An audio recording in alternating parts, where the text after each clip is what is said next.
കോതമംഗലം നിയോജക മണ്ഡലത്തിൽ കഴിഞ്ഞ 9 വർഷമായി പുതിയ വികസന പദ്ധതികൾ നടപ്പിലാക്കാൻ കഴിയാത്തതിലും UDF സർക്കാർ കൊണ്ടുവന്ന നടപ്പിലാക്കിയ പദ്ധതികൾ നാളിതുവരെ പൂർത്തീകരിക്കാൻ കഴിയാത്തതിലും പ്രതിഷേധിച്ച് ആന്റണി ജോൺ MLAയുടെ ഓഫീസിലേക്ക് പ്രതിഷേധ മാർച്ച് സംഘടിപ്പിച്ചു.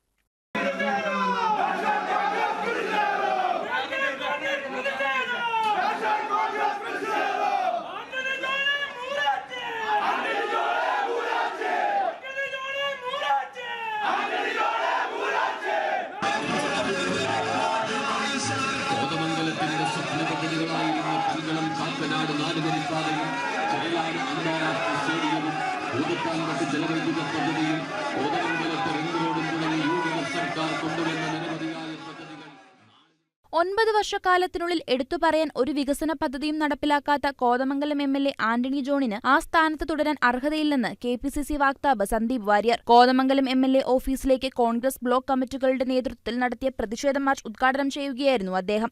കഴിഞ്ഞ 9 കൊല്ലമായിട്ട് കേരള നിയമസഭയ്ക്കകത്ത് ഈ മനുഷ്യൻ വായ തുറന്നിട്ടില്ലാത്തതുകൊണ്ടായിരിക്കും ഞാൻ ഇയാളുടെ പേര് കേട്ടിട്ടില്ല. നിങ്ങൾ 5 വർഷക്കാലം ഒരു MLA സ്വാഭാവികമായിട്ട് ഒരു പക്ഷെ 5 വർഷക്കാലം ഒരു മണ്ഡലത്തെ പ്രതിനിധീകരിച്ച MLAക്ക് ചിലപ്പോൾ ഒരു വികസന പ്രവർത്തനങ്ങൾ പൂർത്തീകരിക്കാൻ കഴിയാതെ വരാം, ചിലപ്പോൾ ആവശ്യത്തിന് സമയം കിട്ടാതെ വരാം, ഫണ്ടുകൾ പൂർത്തിയാക്കാൻ മുഴുവനായി കൊടുക്കാൻ കഴിയാതെ വരാം. ഇതിപ്പോ ഒരു തവണയല്ല, 2ാം തവണയാണല്ലോ. 9 വർഷമായിട്ട് MLA ആണല്ലോ. അതും 9 വർഷവും ഭരണപക്ഷത്തിന്റെ ഭാഗമായിട്ടിരിക്കുകയാണ്, CPM-ന്റെ ഭാഗമായിട്ടിരിക്കുകയാണ്. അങ്ങനെ ഒരു MLAക്ക് അദ്ദേഹത്തിന്റെ നിയമസഭാ മണ്ഡലത്തിൽ മര്യാദയ്ക്ക് ഒരു വികസന പ്രവർത്തനവും കൊണ്ടുവരാൻ കഴിഞ്ഞിട്ടില്ല എന്ന് മാത്രമല്ല, മുൻ UDF MLA-മാര് കൊണ്ടുവന്ന വികസന പ്രവർത്തനങ്ങൾ തുടരാൻ പോലും കഴിയുന്നില്ല എങ്കിൽ ഇയാൾ ഒരു പരാജയമാണ് എന്നുള്ളതിലപ്പുറം എന്ത് സർട്ടിഫിക്കറ്റ് വേണ്ടത്?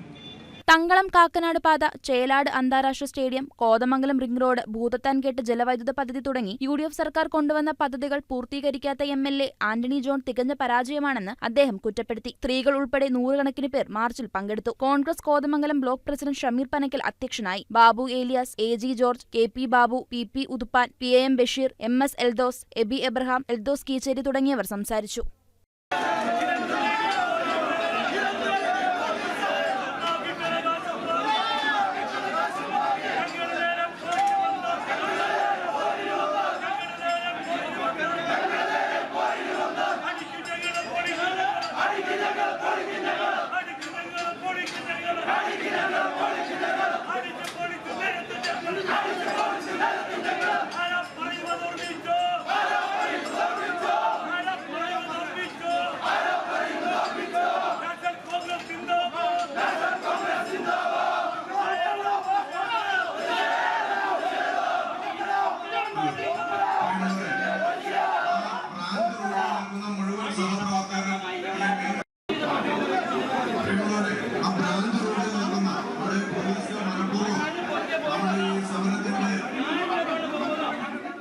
News desk KCV news.